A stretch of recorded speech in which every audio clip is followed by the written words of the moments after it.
Buen día a todos.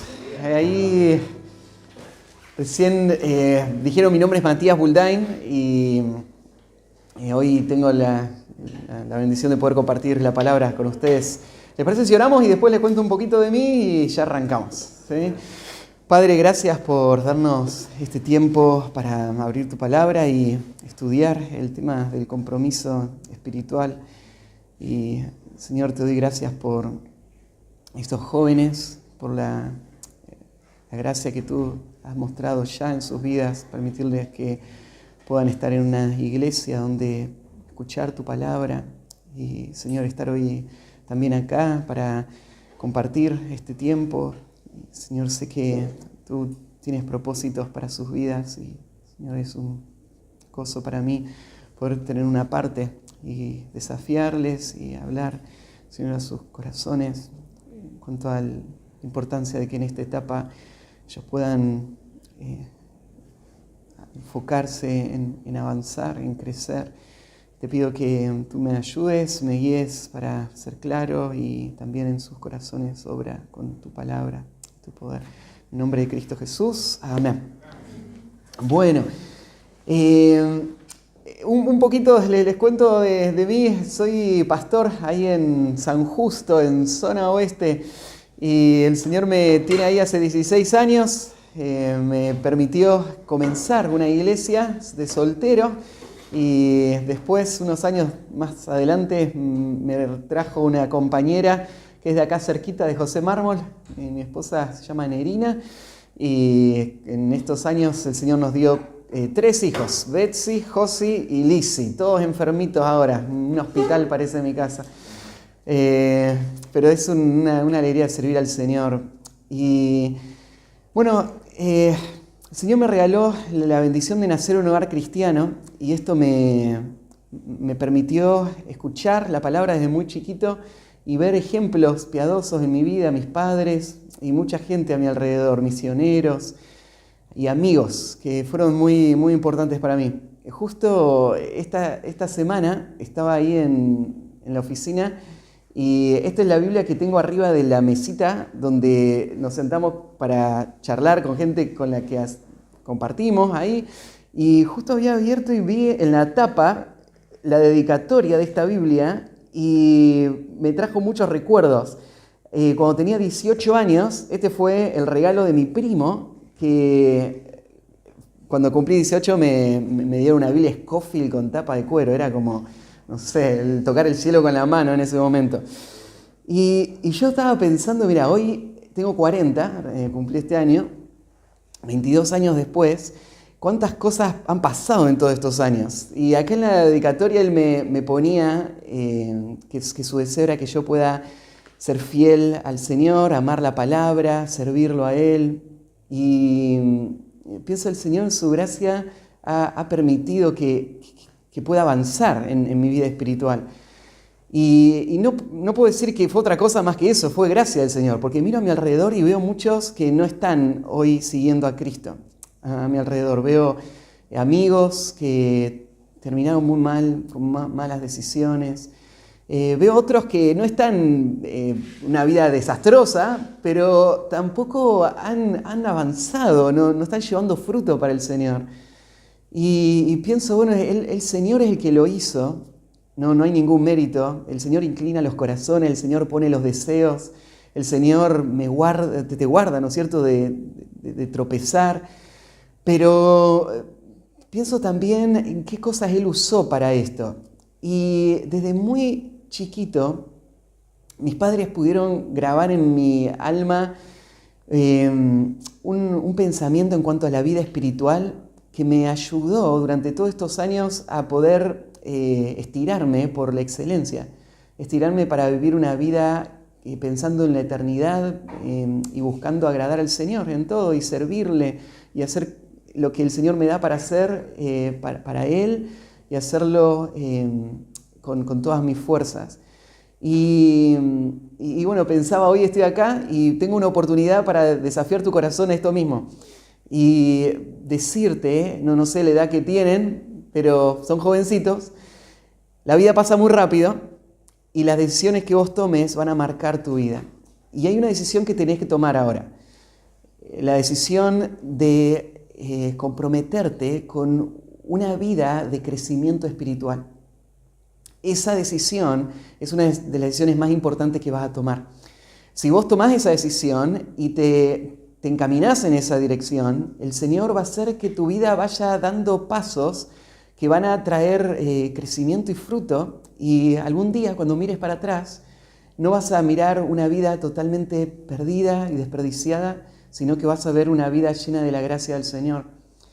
Y nadie arranca la vida pensando que la va a desperdiciar, nadie arranca la vida pensando voy a tomar malas decisiones, voy a lastimar a todos a mi alrededor, voy a terminar, ¿no es cierto?, aún en la apostasía, negando a Cristo y yendo al tormento eterno. Pero mucha gente termina así. Y hoy el llamado es a que vos puedas responder a la palabra de Dios y que tu vida no vaya en esa dirección. Y el pasaje que elegí para hoy está en 2 de Pedro. Si pueden abrir ahí. Vamos a estudiar algunos versículos acá del capítulo 1. Y antes te quiero poner en la situación cuando Pedro escribe esto. La iglesia tenía unos 30 años desde que se había comenzado. Ahí el Señor resucitó y ascendió y tiempo después comenzó la iglesia ahí en Jerusalén en el día de Pentecostés. Y la iglesia empezó a crecer rápido. Llegó la persecución, se dispersaron los creyentes por todo el mundo y solo 30 años después, ahora hay creyentes dispersos por muchas provincias romanas. Y la obra del Señor estaba avanzando, pero no sin dificultad. Para el tiempo que Pedro escribe 2 de Pedro, había empezado ya la persecución de parte del Imperio Romano, y esa persecución iba a durar 200 años, más, 250 años casi. Y en esos años que estaba empezando la persecución, la iglesia no solo estaba enfrentando los desafíos de la sociedad, que cada vez era más hostil y cada vez rechazaba más el Evangelio, sino que estaba sufriendo presiones internas con falsos maestros que estaban sembrando falsas doctrinas y que estaban generando una ola de apostasía muy grande. La apostasía, ¿no es cierto?, es cuando alguien en un momento profesó a Cristo y dijo haber nacido de nuevo y querer vivir para Él, y de repente ahora dice, me vuelvo a mi vieja vida, me vuelvo a mi pecado, o ya no creo nada de esto y vuelvo a la idolatría. Esto estaba pasando en esta época. Si vos lees la carta o el escrito de los Hebreos, todo ese escrito fue hecho pensando en cuántos judíos estaban volviendo atrás al judaísmo y abandonando a Cristo. Entonces Pedro está viviendo en esa situación y él escribe esta carta sabiendo que tiene los días contados. Él estaba en Roma y ya la persecución estaba en el punto donde los líderes iban a ser el blanco principal. Y Pedro sabe que va a morir pronto. Y estas son sus últimas palabras. ¿Y qué es lo que le va a decir a la iglesia? Le va a decir que no abandonen. Le va a decir de que no hay a dónde volver. Que haber recibido la gracia de la salvación es el tesoro más grande que una persona puede tener. Y entonces, basado en ese regalo de la gracia de Dios, ahora el creyente tiene que estirarse con todas sus fuerzas en un mundo difícil, mirando a su alrededor a gente abandonar la fe. Y no solamente no tiene que abandonar la fe, no solamente tiene que sobrevivir, sino que tiene que crecer, tiene que madurar, tiene que afirmarse, porque en la vida cristiana no hay lugar para la apatía espiritual o para la negligencia espiritual. Hay solamente dos caminos. O vos enfocás tu vida en un compromiso con el Señor y vos avanzás con diligencia para crecer espiritualmente, o vos vas a ser arrastrado por la corriente. Vos vas a terminar en la apostasía. Y Pedro entonces va a hacer un llamado muy solemne, muy serio, a avanzar, a crecer. Y este es el pasaje que quiero que estudiemos hoy, porque así quiero que pienses vos de tu vida. De eso se trata. Vivimos tiempos difíciles y no hay otra alternativa. Como hijo de Dios, vos tenés que estirarte por vivir una vida que le lleve gloria a Él. Así que vamos a leer del versículo 1 al 11. ¿Sí? Y dice así: Simón Pedro, siervo y apóstol de Jesucristo, a los que habéis alcanzado por la justicia de nuestro Dios y Salvador Jesucristo, una fe igualmente preciosa que la nuestra. Gracia y paz os sean multiplicados en el conocimiento de Dios y de nuestro Señor Jesucristo. Como todas las cosas que pertenecen a la vida y a la piedad nos han sido dadas por su divino poder, mediante el conocimiento de aquel que nos llamó por su gloria y excelencia, por medio de las cuales nos ha dado preciosas y grandísimas promesas para que por ellas llegaseis a ser participantes de la naturaleza divina, habiendo huido de la corrupción que hay en el mundo a causa de la concupiscencia, vosotros también, poniendo toda diligencia por esto mismo, añadid a vuestra fe virtud, a la virtud conocimiento, al conocimiento dominio propio, al dominio propio paciencia, a la paciencia piedad, a la piedad afecto fraternal y al afecto fraternal amor. Porque si estas cosas están en vosotros y abundan, no os dejarán estar ociosos ni sin fruto en cuanto al conocimiento de nuestro Señor Jesucristo. Pero el que no tiene estas cosas, tiene la vista muy corta, es ciego, habiendo olvidado la purificación de sus antiguos pecados. Por lo cual, hermanos, tanto más procurad hacer firme vuestra vocación y elección, porque haciendo estas cosas no caeréis jamás. Porque de esta manera os será otorgada amplia y generosa entrada en el reino eterno de nuestro Señor y Salvador Jesucristo. Hasta ahí nomás. Entonces, el título que pensé para este pasaje es Comprometidos con una vida de crecimiento espiritual. Podríamos dividir este pasaje en 3 conceptos, y el primero sería la provisión de Dios para el crecimiento espiritual. Vamos a ver cómo Dios nos dio todo lo que necesitamos para no ser arrastrados y para poder avanzar en esa vida espiritual. Entonces, arranca con una breve salutación donde vemos que el autor es Pedro. Si bien fue esta carta muy atacada y debatido si él es o no, no hay ninguna duda, la historia de la iglesia así lo confirma. El apóstol Pedro, quien ustedes conocen de los evangelios, es quien escribió estas palabras. Él se presenta como siervo, y esto muestra la humildad de este hombre, y apóstol, el rol de autoridad y las palabras autorizadas que él tiene de parte de Cristo para con la iglesia. Y él le escribe, la audiencia es: a los que habéis alcanzado por la justicia de nuestro Dios y Salvador una fe igualmente preciosa que la nuestra. Que no te confundes el lenguaje de habéis alcanzado, como si Pedro estaría creyendo de que esto fue un mérito propio, como que ellos alcanzaron esta fe por esfuerzo.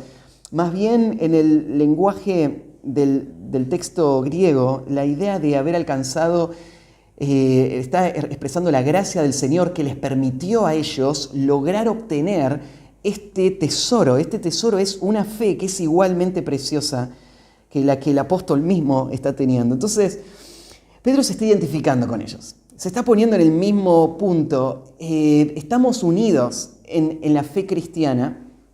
Y no hay ninguna diferencia entre mi fe y la de ustedes. Para este momento, Pedro era columna de la iglesia, era el apóstol, el líder del grupo apostólico, pero él se identifica con estos creyentes y dice, no hay nada distinto, tenemos la misma fe. Y en base a esta fe es que ahora arranca esta exhortación.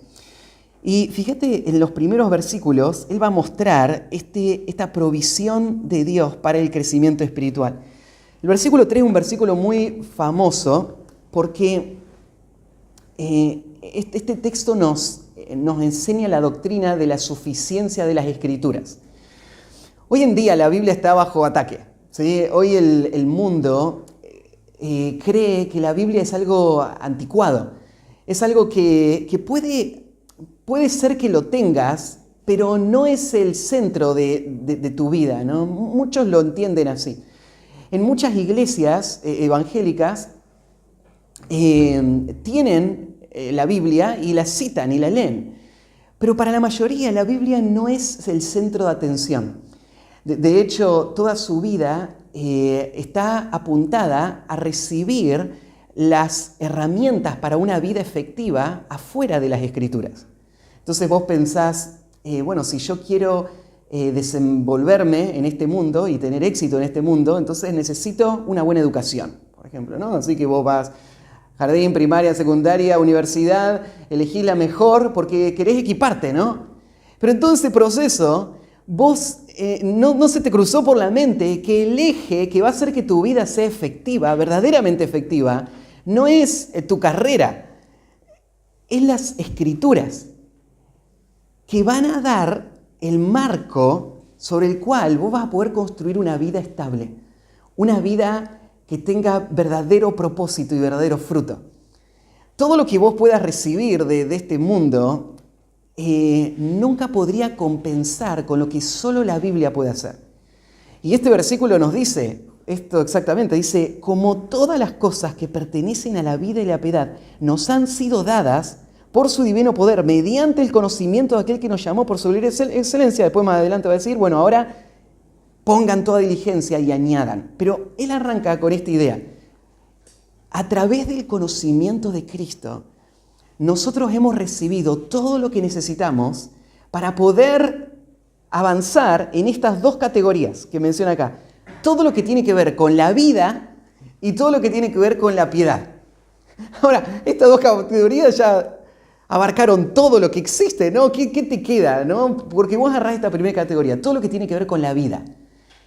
Todo lo que hace a una vida plena, a una vida llena de satisfacción, a una vida llena de fruto, a una vida llena de propósito, una vida llena de trascendencia eterna. Todo lo que tiene que ver con esta vida, ya sea tu vida familiar, laboral, tu vida personal, tus relaciones, todo esto, dice Pedro, lo recibimos nosotros a través del conocimiento del que nos llamó.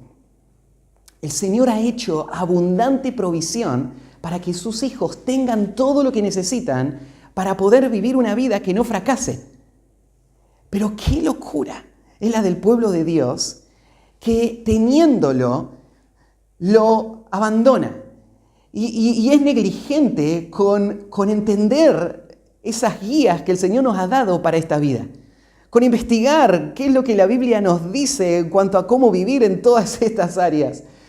No amamos las Escrituras. La Escritura se vuelve como un apéndice menor dentro de una vida llena de proyectos, llena de prioridades, y la Biblia y el conocimiento de Dios y una vida con devoción consagrada a vivir la palabra de Dios es algo menor, es algo que complementa, pero no es el centro.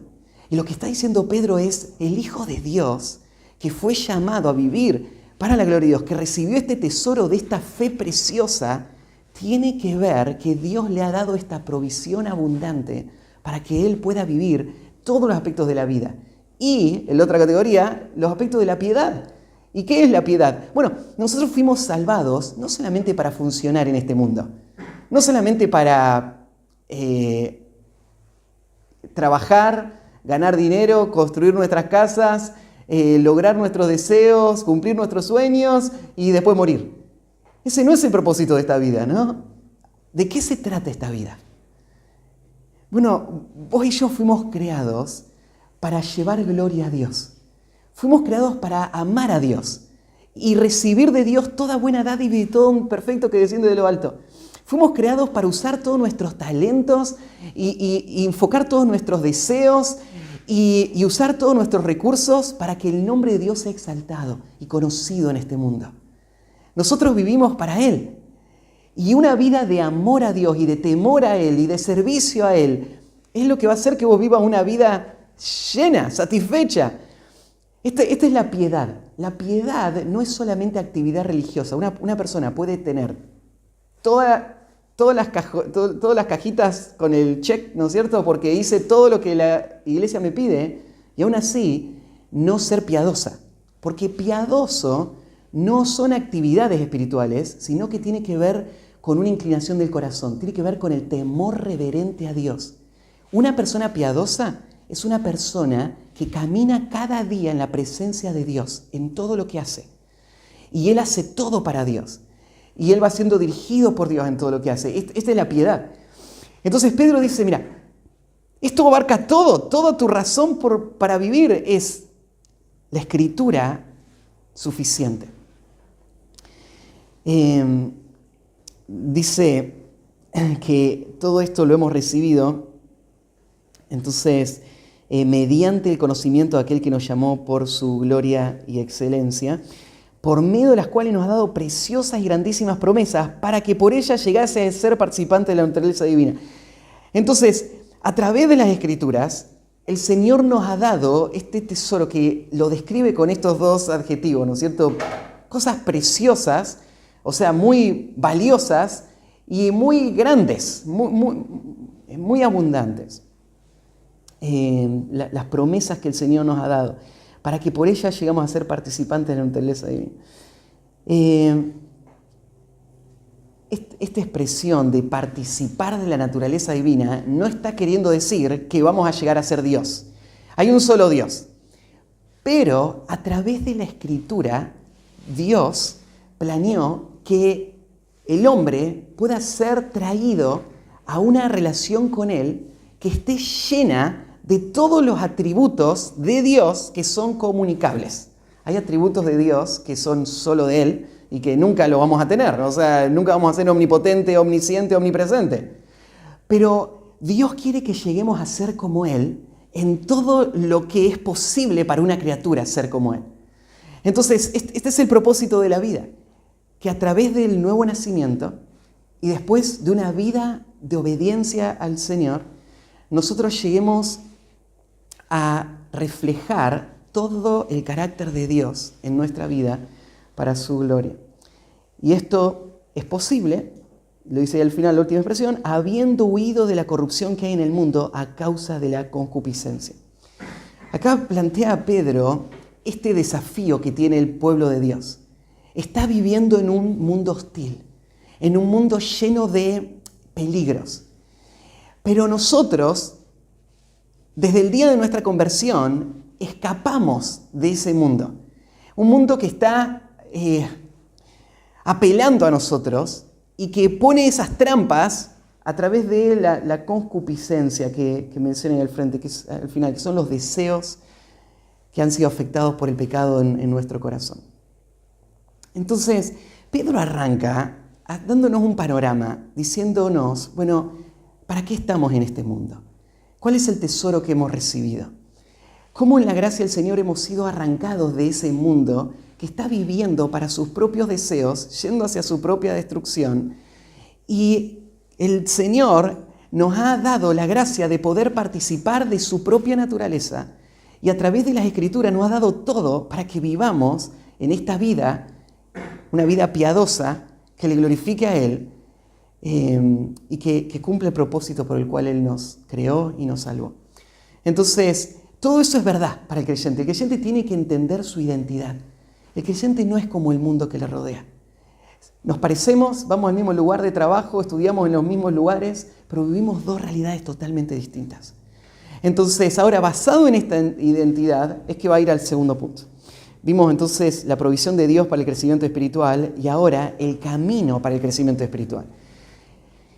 Y arranca el versículo 5, entonces vosotros también, poniendo toda diligencia por esto mismo, añadid a vuestra fe virtud, a la virtud y conocimiento, y va a ir con esta lista. Pedro va a hacer el llamado acá a avanzar, a crecer en mi vida espiritual. Pero no tenéis que perder de vista esta primera parte que veíamos recién, porque Pedro va a decir que el crecimiento espiritual no es una opción para el creyente. No es que vos podés decidir qué tan consagrado vas a vivir para Dios. El creyente, que ahora es todo lo que acabamos de decir y fue llamado a eso, no tiene alternativa. Porque ¿cuáles son las alternativas? Las alternativas serían, vamos a verlas al final, en la última parte de este pasaje, o crezco espiritualmente, o mi vida se va a deslizar en un camino de decadencia que termina en la apostasía y en la destrucción final. Pedro no está hablando de la salvación por obras. La salvación es por gracia. Recién cuando leíamos, habéis alcanzado por el conocimiento de Dios. Es Dios el que nos concedió que le podamos conocer a Él. No hay ningún mérito en nosotros. Pero la salvación verdadera se va a manifestar en una vida de diligencia y de crecimiento espiritual. Y por eso ahora lo va a mostrar Pedro de esta manera. Entonces, él va a decir en las primeras palabras, entonces, vosotros también, poniendo toda diligencia por esto mismo, añadid. La palabra acá, diligencia, tiene que ver con prontitud o disposición. Y te está haciendo responsable a vos de esto. Ahora, no quiero que lo entiendas mal. La salvación es un regalo de la gracia de Dios.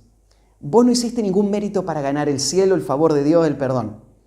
Lo que Pedro ahora está diciendo no es, bueno, Dios te dio la salvación, pero ahora depende de vos que crezcas espiritualmente. Porque la Biblia es muy clara a decirme que el crecimiento espiritual es algo que depende de la gracia de Dios también. Nadie crece espiritualmente solo porque se lo propone. O sea, yo te puedo dar acá las 7 características del crecimiento espiritual y eso no quiere decir que vos vas a hacer nada con eso. El saberlo no te va a hacer más santo. Y te iría mal esta mañana si después de esta clase vos te vas pensando que yo lo que te exhorté fue que vos tenés que esforzarte más. Porque la verdad es que tu esfuerzo no puede producir progreso espiritual. Nada de tu esfuerzo. Ahora, ¿por qué Pedro está usando estas palabras que tienen que ver con esfuerzo? Dice que vos tenés que poner toda diligencia. O sea, una persona no crece espiritualmente solamente relajándose y dejándose a la deriva. Yendo a la iglesia y esperando que Dios haga un milagro, ¿no es cierto? Y te haga una persona comprometida y fiel a Dios. Nadie crece así espiritualmente. Entonces, ¿cómo es esto? ¿Cómo se unen estas dos realidades? El crecimiento espiritual depende completamente de Dios y a la misma vez yo soy completamente responsable por mi crecimiento espiritual. ¿Cómo se unen estas dos realidades? Hay un versículo que a mí me ha ayudado mucho, que es Filipenses capítulo 2, que explica cómo se unen estas dos realidades. Mirá Filipenses capítulo 2, en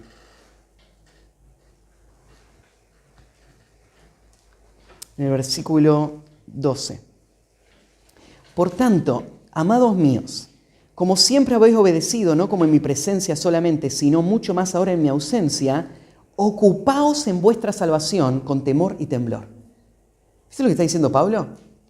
Tu salvación es tu responsabilidad. Tenés que ocuparte de tu salvación con temor y temblor. Ahora, Pablo no se está refiriendo a la salvación de la condena del pecado, se está refiriendo a la salvación del poder del pecado, se está refiriendo a la santificación, Pablo, acá. Entonces Pablo dice, es tu responsabilidad crecer espiritualmente. Tenés que ocuparte vos de eso. Pero el próximo versículo dice, ¿por qué tengo que ocuparme? Porque Dios es el que en vosotros produce así el querer como el hacer por su buena voluntad. ¿Por qué me voy a esforzar para crecer espiritualmente? Porque yo sé que es Dios el que lo hace.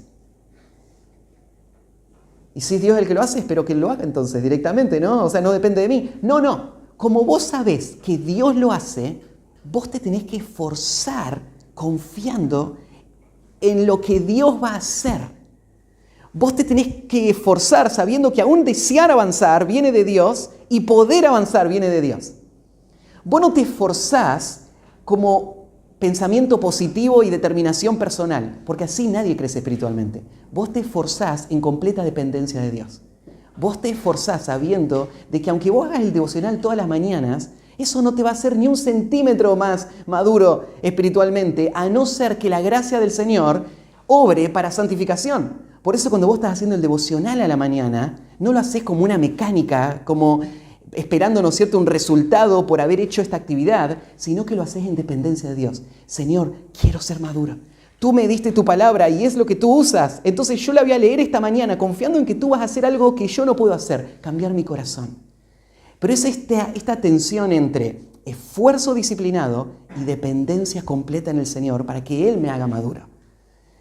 Entonces, cuando Pedro usa esta palabra, pongan toda diligencia, él no está diciendo que vos podés, con actividades o métodos lograr tu crecimiento espiritual, Él está diciendo, está enfocando tu responsabilidad. Dios te va a dar el crecimiento, pero a vos te toca usar las herramientas que el Señor dio para crecer. Entonces, el día que esta vida termine, si tu vida fue un desperdicio, como hablaba al principio, y estuvo marcada por la desobediencia y el pecado y termina en el desastre, no hay nadie más que culpar que a vos mismo. Fue tu rebeldía, fueron tus malas decisiones, fue no haber sido diligente en lo que el Señor te dio.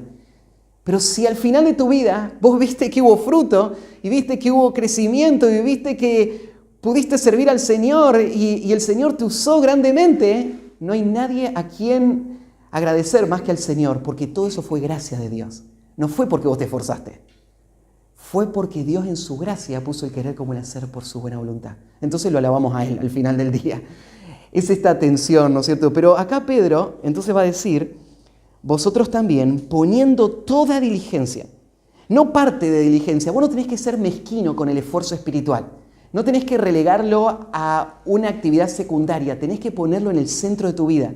Porque la Escritura y tu crecimiento espiritual es el centro de todo. Entonces tenés que poner toda la diligencia ahí. Y agrega Pedro un detalle más. Por esto mismo. Ese por esto mismo está haciendo referencia a los versículos anteriores. Y esto es importante. ¿Por qué me tengo que esforzar espiritualmente? ¿Por qué me tengo que esforzar para crecer espiritualmente? No es suficiente esforzarte. Ahora Pedro está diciendo, la motivación por la que te vas a esforzar es clave. Te digo por qué se esfuerzan muchos. Ahí tenés un jovencito, ¿no es cierto?, que se esfuerza para crecer espiritualmente porque él quiere ser el que esté ahí adelante con la guitarra, ¿no es cierto?, y tocando, ¿no es cierto? Y para eso, bueno, tengo que vivir una vida ejemplar para los demás. Así que me voy a esforzar para crecer espiritualmente, para poder lograr ese lugar, ese afecto, esa influencia o lo que quiera lograr, ¿no? Hay muchas malas motivaciones para el crecimiento espiritual. Hay gente que está queriendo crecer espiritualmente para demostrarle algo a alguien, ¿no? A mi papá, que sí sirvo para algo, o en competencia con algún otro, ¿no es cierto?, a quien tiene envidia, y entonces él se esfuerza para memorizar más versículos que él. Entonces, no es solo esforzarme por crecer. Pedro está diciendo, es por esto mismo tenemos que poner diligencia. O sea, esta es la motivación que Dios aprueba. Y es lo que dijimos antes, es que Dios en su gracia nos ha llamado a ser participantes de su naturaleza y vida, nos ha dado todo para la vida y la piedad, nos ha hecho huir de la corrupción de este mundo. Y entonces, ¿qué voy a hacer? ¿Me voy a quedar en este mundo enredado en el pecado, viviendo para esta vida? No. Entonces, por esto mismo es el detalle ahí importante. Y entonces ahí dice, añadid. Y esta es la clave, ¿no? La vida cristiana se trata de esto, de poner sobre ese fundamento inicial de la fe lo que me va a hacer crecer. Y hay una lista acá que va a ser que Pedro lo da como un patrón, un ejemplo de cómo es el crecimiento espiritual. Pedro acá no nos está dando una fórmula mágica, ni nos está dando todo lo que implica el crecimiento espiritual para un creyente, porque hay muchos otros pasajes que tienen otras listas. Entonces, este no es el único principio que tenés que saber, pero Pedro te está diciendo esto, tenés que crecer. Acá tenés un ejemplo. Pensá en cómo creces a partir de un punto inicial y qué vas sumando sobre eso, y así tenés que pensar de la vida cristiana. Así que, fíjate, arranca diciendo, añadid a vuestra fe virtud. Pedro no dice que uno tiene que poner fe en la vida cristiana. La fe no es algo que vos añadís, la fe es el punto de partida para poder crecer. Si no hay fe real, entonces no hay esperanza para el crecimiento espiritual. No es solamente actividad religiosa la que te va a hacer crecer. Esta fe es de la que habló antes, esa fe igualmente preciosa que la que Pedro tiene, esta fe en la que Dios nos ha dado todas estas promesas, en la que Él nos ha transformado. Esta fe genuina, esta fe verdadera es el fundamento para toda la vida espiritual. Es tu identidad en Cristo. A esa fe es que vos tenés que añadir ahora. ¿Qué es lo que le pones a esa fe? Si vos has nacido de nuevo, si vos has escapado de la corrupción de este mundo, si vos estás mirando la eternidad, si vos amás a Cristo, ¿qué es lo próximo? Él dice, añadí virtud. Esta palabra virtud me encanta, la he pensado, la he traído a mi mente muchas veces, porque la palabra virtud tiene que ver con excelencia. Cuando hablamos de virtud, esto representa las cualidades propias de algo que se han desarrollado y que es útil. Entonces, por ejemplo, si vos pensás en un cuchillo, ¿cuál es la virtud de un cuchillo? Cortar, porque para eso existe, ¿no? Existe el cuchillo para cortar, entonces cuando hablas de virtud estás pensando de que este elemento puede cumplir aquello para lo cual existe. Entonces, cuando Pedro está diciéndole al creyente que tiene que añadir virtud, lo que está pensando es, vos tenés que aspirar a una vida cristiana no mediocre, sino que se pueda desarrollar en su máxima expresión. Vos tenés que subir la vara, tenés que levantar la expectativa, no te tenés que comparar con tu entorno decadente y en tantas formas apóstata, sino que tenés que buscar en las Escrituras la marca de cómo se ve un cristiano y tenés que estirarte por eso. Esta virtud es lo que yo he visto que yo le decía al principio, mis padres pudieron instalar en mi alma desde muy chiquito, ¿no? Cómo se ve una vida fiel, una vida madura. Y entonces, ¿cómo voy a avanzar hacia eso? Esa virtud, ese es el próximo paso. Sobre la virtud voy a añadir conocimiento. Teniendo esta imagen de cómo se ve esa vida madura, ahora lo que voy a usar son estas herramientas de las que hablamos antes. Dios nos dio todo lo que necesitamos para la vida y la piedad.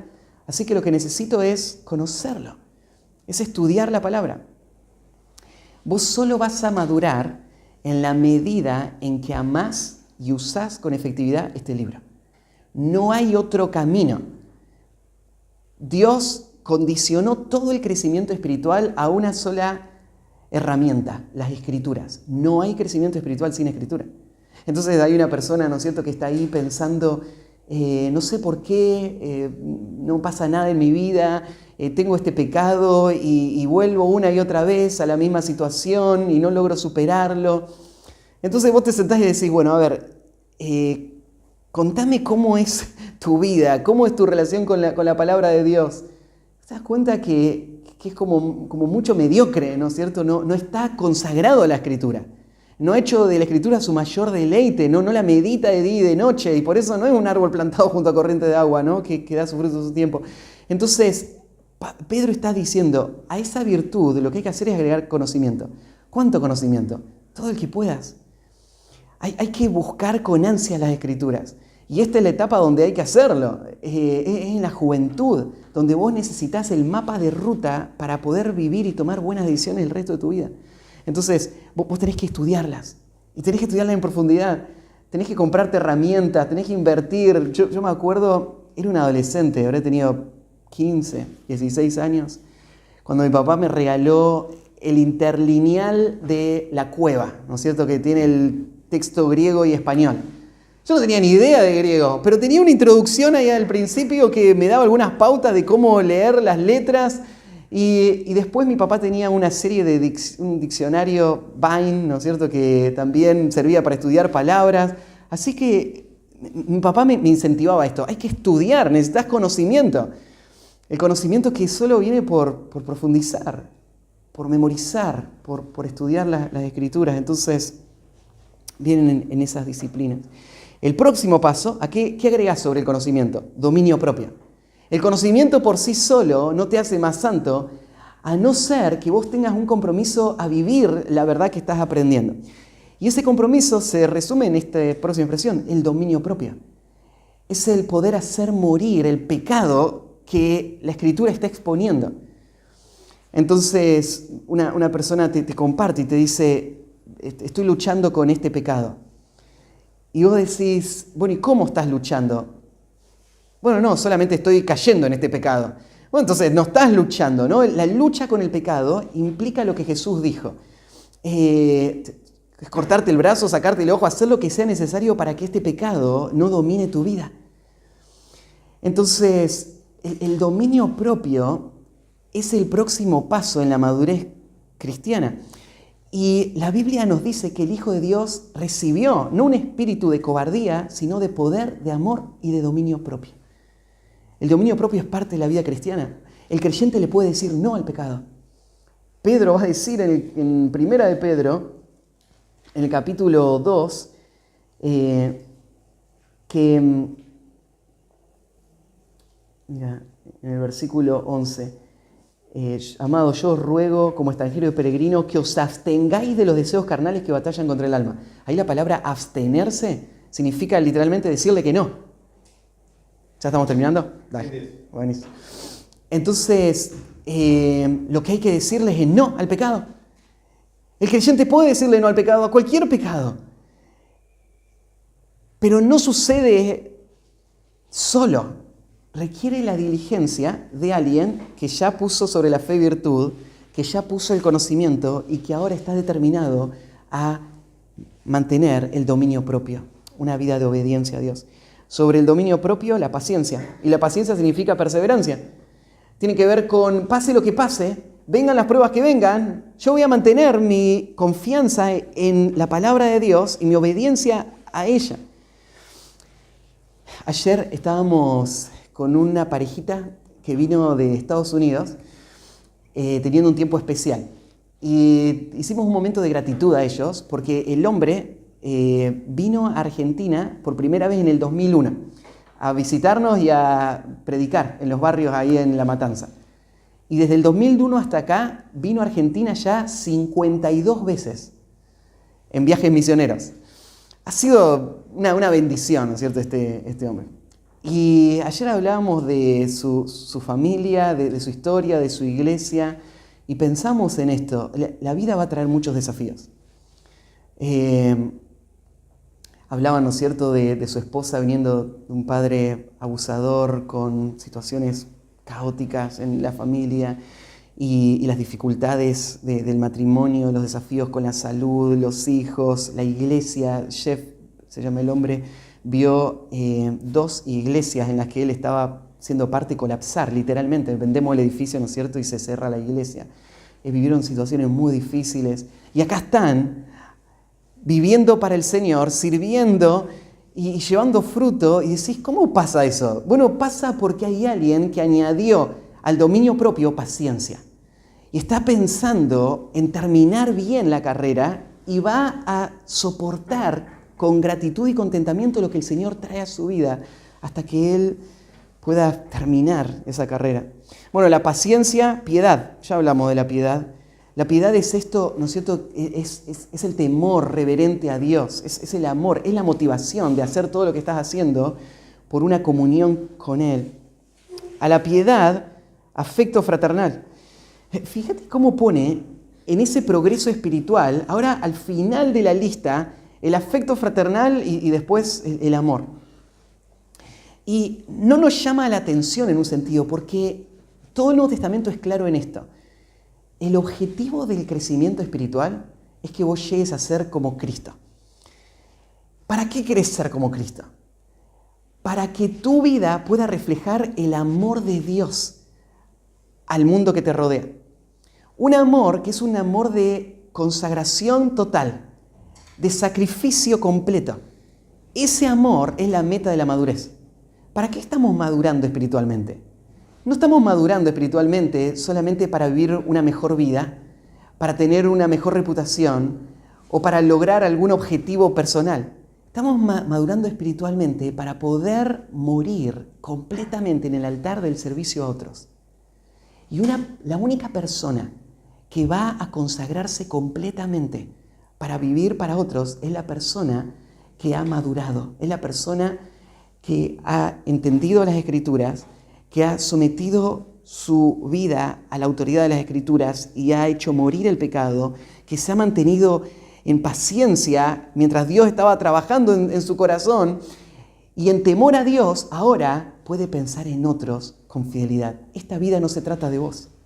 Esta vida no se trata de lo que a vos te gusta o lo que vos querés lograr. Esta vida se trata de Dios y de entregarte por completo por otros.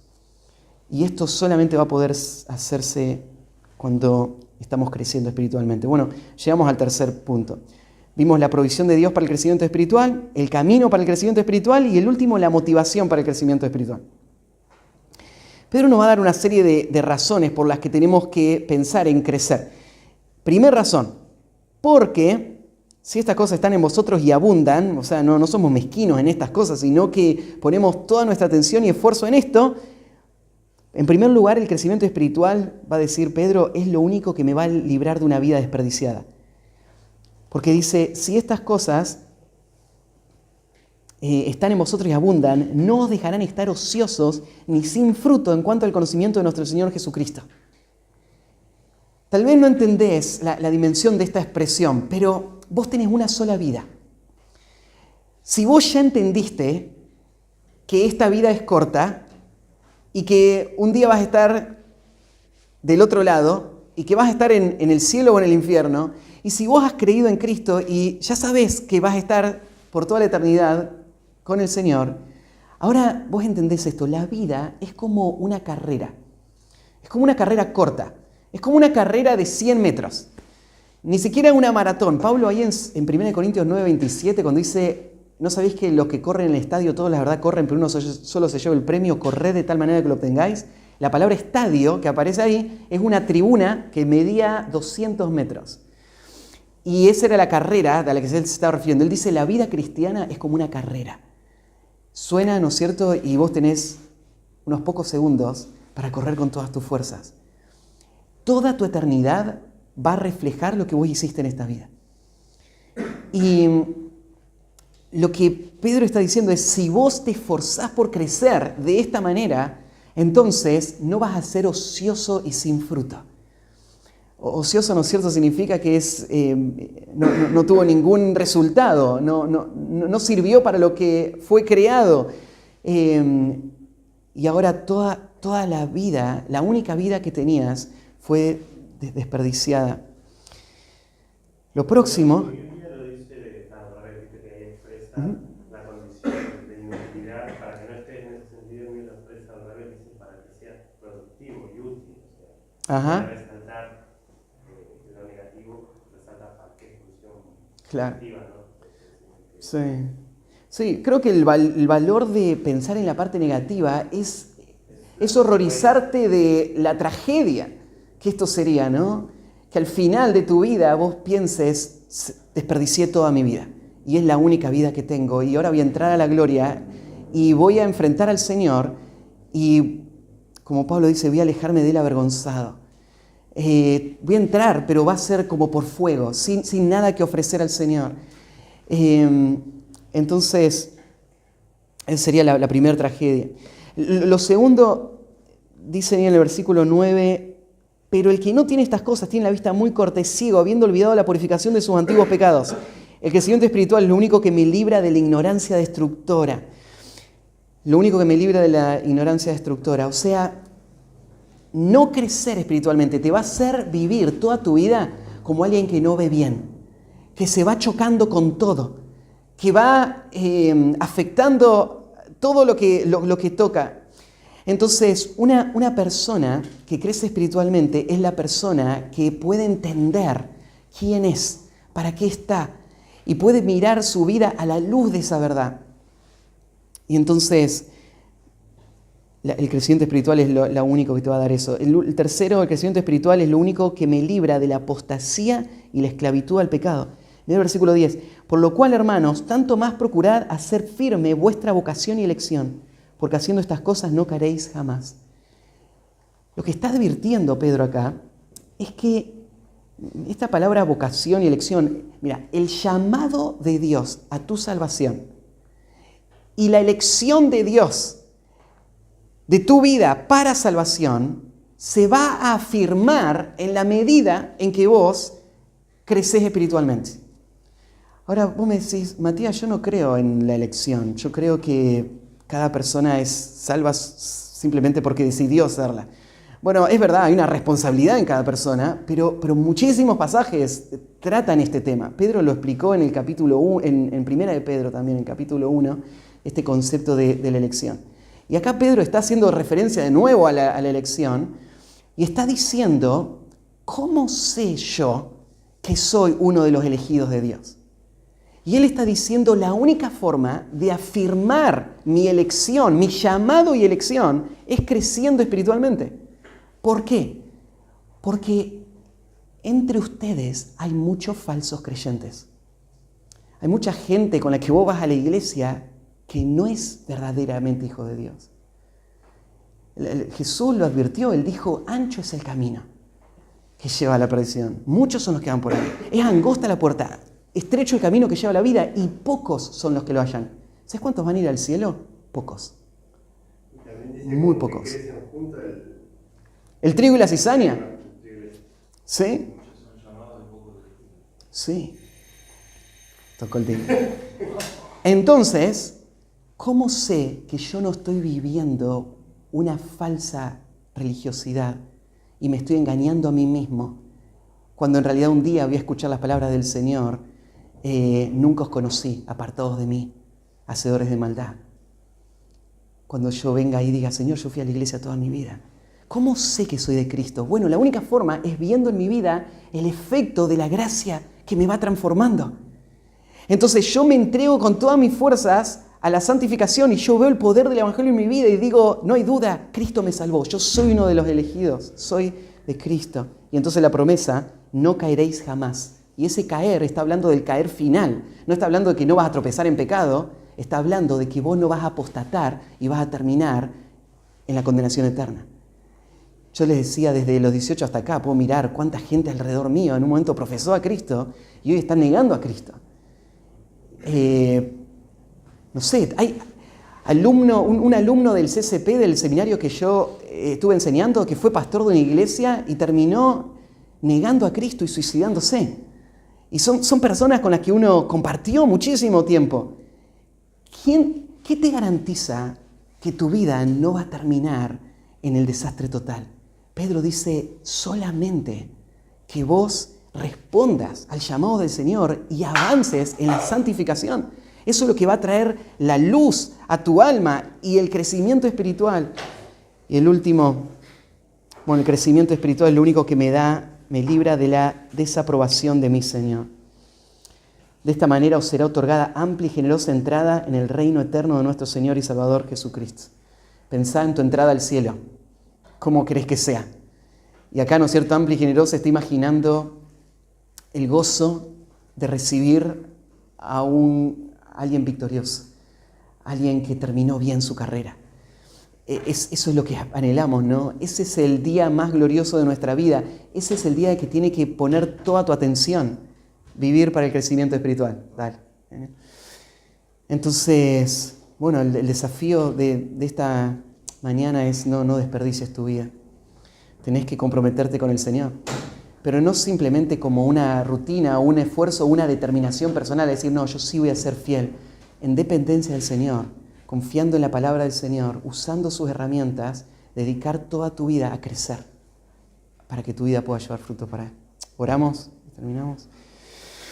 Padre, gracias por este tiempo, gracias por estos hermosos hermanos, Señor, que hoy escuchan y que están en su corazón respondiendo a lo que hoy se acaba de decir. Señor, que tu palabra sea como una espada que penetre el alma, que tu palabra traiga convicción, Señor, para que sus vidas puedan ser encaminadas para una vida llena de fruto para tu gloria.